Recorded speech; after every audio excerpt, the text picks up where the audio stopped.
자, 미분모 소화 설비의 화재 안전 기술 기준에 의거하여 다음 물음에 답하시오. 자, 지금 두 가지 문항이 나와 있습니다. 자, 첫 번째 문항 같은 경우는 이제 폐쇄형 미분모 헤드의 그 표시 온도가 79도씨인 경우 설치 장소의 평상시 최고 주의 온도를 구하는 문제가 되겠습니다. 자, 그래도 이제 화재 안전 기술 기준에 의하면 거기에 이제 공식이 나와 있어요. 자, 어떠한 공식이 있냐면은 자, 이런 공식이죠. 평상시 최고 주의 온도 TA는 0.9 곱하기 TM 마이너스 27.3도씨입니다. 공식이에요, 공식. 그러니까 이 TA라고 하는 게 최고 주의 온도고요. 그리고 TM이라고 나와 있는 것이 이게 이제 표시 온도인 거죠. 그래서 이 공식에다가 문제에 나와 있는 표시 온도를 대입만 하시면 풀 수 있는 문제입니다. 그래서 0.9 곱하기 이제 표시 온도가 79도씨이기 때문에 여기에 79도씨를 대입하시면 돼요. 그리고 마이너스 27.3도씨를 계산하시는 거죠. 그러면 여기서 이제 최고 주의 온도가 자, 얼마 나오냐? 43.8 정도 나옵니다. 43.8도씨 이런 것들. 이런 문제들은 이제 소방설비 기사에서 나온 적은 없었죠. 그죠? 이런 것도 좀 주의 깊게 보실 필요가 있는 거고요. 그 다음에 2번 문항도 보시면은 자, 다음 조건에 의거하여 수원의 최소 저장량을 계산하시오. 자, 수원의 저장량입니다. 그러니까 미분모 소화 설비의 수원의 저장량이에요. 이것도 마찬가지로 소방설비 기사에서는 다룬 적이 없는 그러한 내용입니다. 자, 그럼 여기서 이제 수원의 그 저장량 Q는 어떻게 구하냐? 이것도 공식이 있어요. 암기를 하셔야 돼요. 그래서 N, D, T, S 여기다 플러스 A까지. 플러스 A인가요? A. V.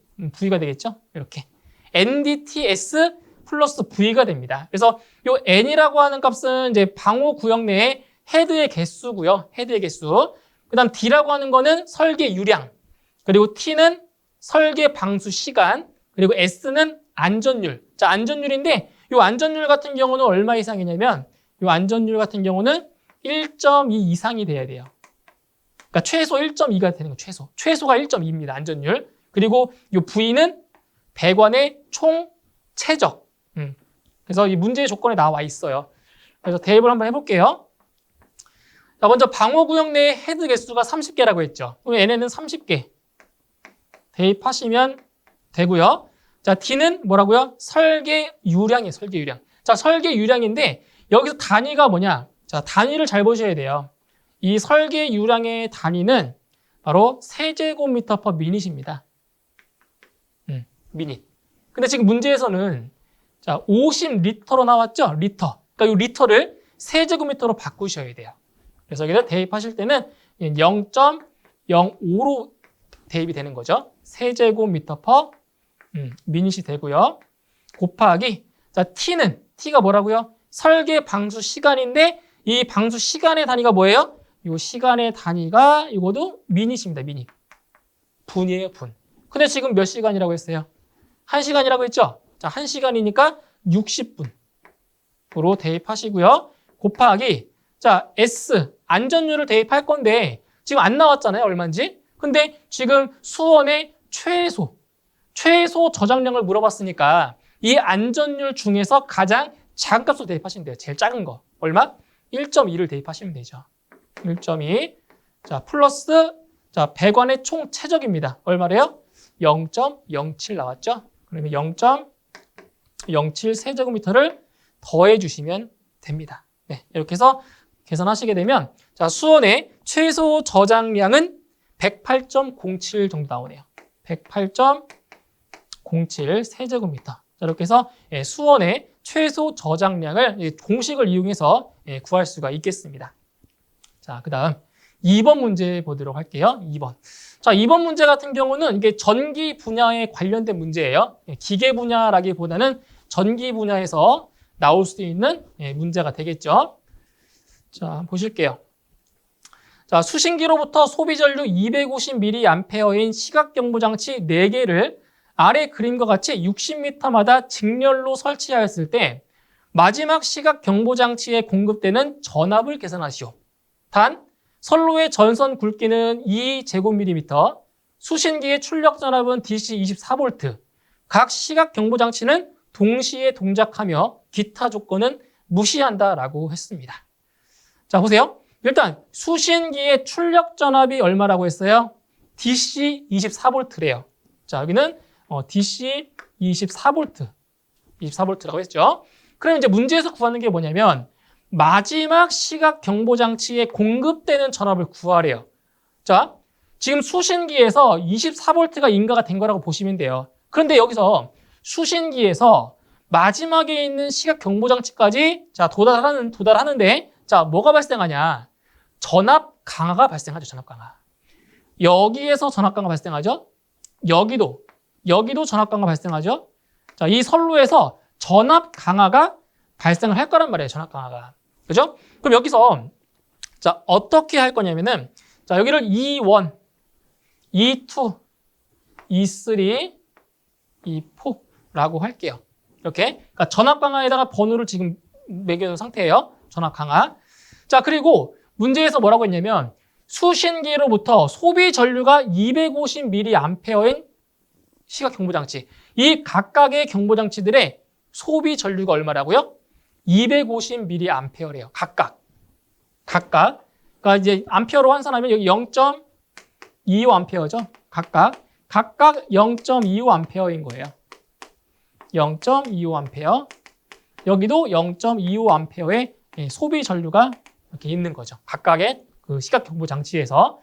자, 그때 이제 뭐냐? 그리고 이 선로의 길이가 전부 다 60m, 60m, 60, 60이에요. 그리고 이 수신기 같은 경우는 전부 다 단상 2선식이기 때문에 우리 왜 전압 강화 구할 때 어떻게 해요? 전압 강화? 전압 강화 2는 1000 곱하기 A분의 지금 단상 2선식이니까 35.6 곱하기 LI가 되는 거죠. 이 공식을 이용해서 이 각각 선로에서 발생하는 전압 강화를 다 구하시면 돼요. 전압 강화를. 자, 그럼 어떻게 구할 거냐? 여기 E1부터 구해보도록 할까요? E1? E1부터 구해보도록 하죠. E1. 자, 이 공식에 대입할 거예요. 잘 보세요. 1000 곱하기 자, A는 전선의 단면적이죠. 근데 전선 단면적이 얼마라고 했어요? 2제곱밀리미터. 자, 2제곱밀리미터라고 했고요. 그 다음 35.6 곱하기 자, 이 배선의 길이 몇 미터예요?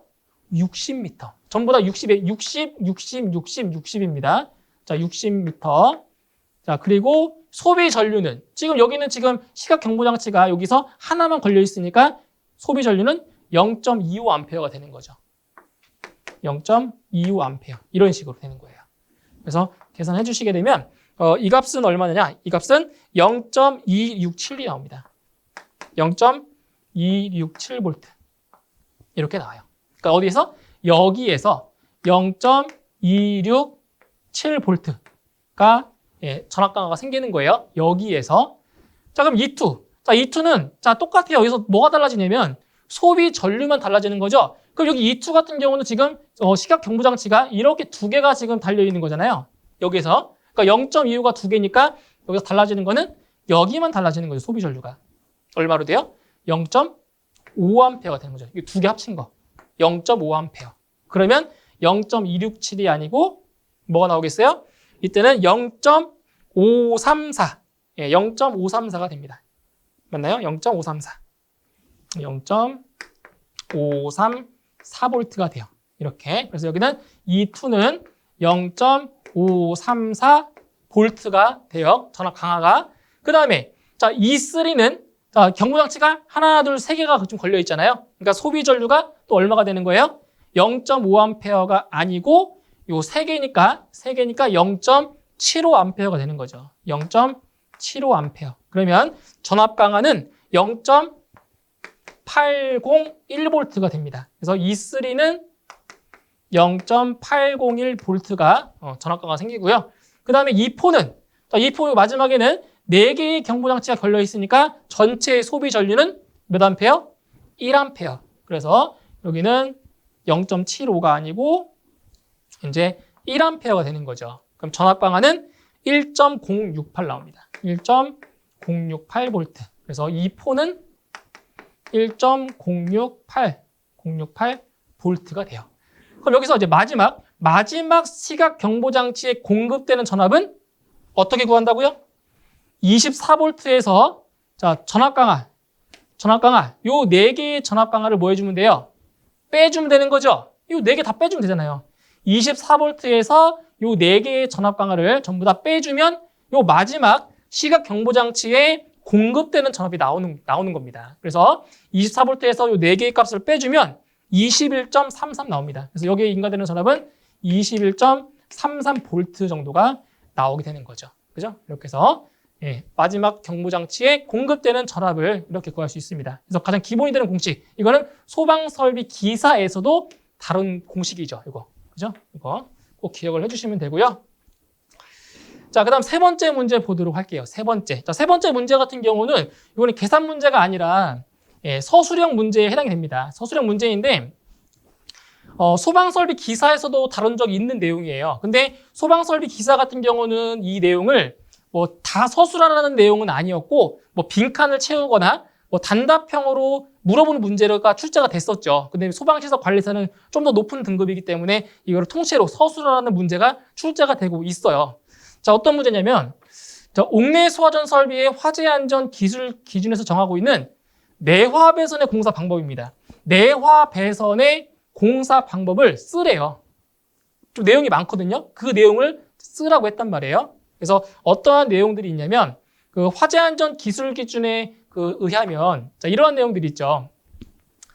금속관, 2종 금속재 가요 전선관 또는 합성 수지관에 수납하여. 자, 일단 우리 소방설비 기사에서 이런 내용들, 금속관, 2종 금속재 가요 전선관, 합성 수지관, 이런 것들이 이제 빈칸 채우기로 나온 적도 있었고요. 그래서 이곳에 수납해서 내화 구조로 된 벽 또는 바닥 등의 벽 또는 바닥의 표면으로부터 이러한 것들 25mm 이상의 깊이로, 이런 것도 나온 적이 있었죠. 소방설비 기사에서 25mm 이상의 깊이로 매설해야 한다. 자, 다만 다음의 기준에 적합하게 설치하는 경우에는 그렇지 않다. 자, 두 가지 케이스가 있어요. 첫 번째로 배선을 내화 성능을 갖는 배선 전용실 또는 배선용 샤프트, 피트, 덕트 등에 설치하는 경우 제외가 되고요. 그 두 번째 케이스는 뭐냐? 이거 두 번째 케이스는 우리 또 다뤘던 내용들이에요.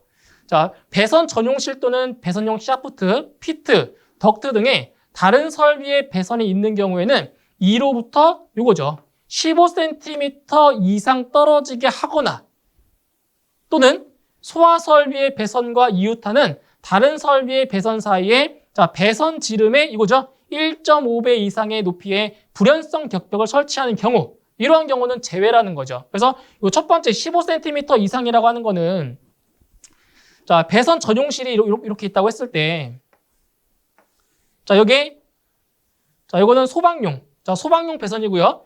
이거는 소방용 2회. 소방용 2회의 배선이라고 했을 때 이 두 배선 사이 간격, 요 간격이 15cm 이상일 경우에 이걸 제외한다는 얘기죠. 이런 사항을. 그리고 자, 배선 전용실이 이렇게 있을 때 자, 이게 소방용 케이블이고요. 이게 소방용 2회의 케이블인데 이 중에 뭐라고 했냐면 자, 배선의 지름이 다른 경우는 가장 큰 것을 기준으로 한다. 가장 큰 것. 그러니까 만약에 이 오른쪽에 있는 케이블이 더 크다라고 한번 가정해 볼게요. 이렇게. 더 큰 거예요. 그때 이 두 케이블 사이에 자, 불연성 격벽을 설치해요. 불연성 격벽을 설치를 해주는데 그때 이 높이가 가장 큰 케이블 지름의 몇 배? 1.5배 이상의 높이의 격벽을 설치했을 경우도 제외라는 거죠. 그러니까 이제 소방설비 기사에서 다뤘던 거는 이런 것들이죠. 요 금속관, 배관의 종류와 그리고 깊이 25mm 이상, 그리고 여기 나와 있는 15cm 이상과 1.5배 이상이라는 것. 이런 것들을 다룬 적이 있었죠. 그래서 이런 것도 시험에 충분히 나왔던 적도 있고 앞으로도 나올 수 있으니까 이런 내용들 잘 보시면 되겠습니다.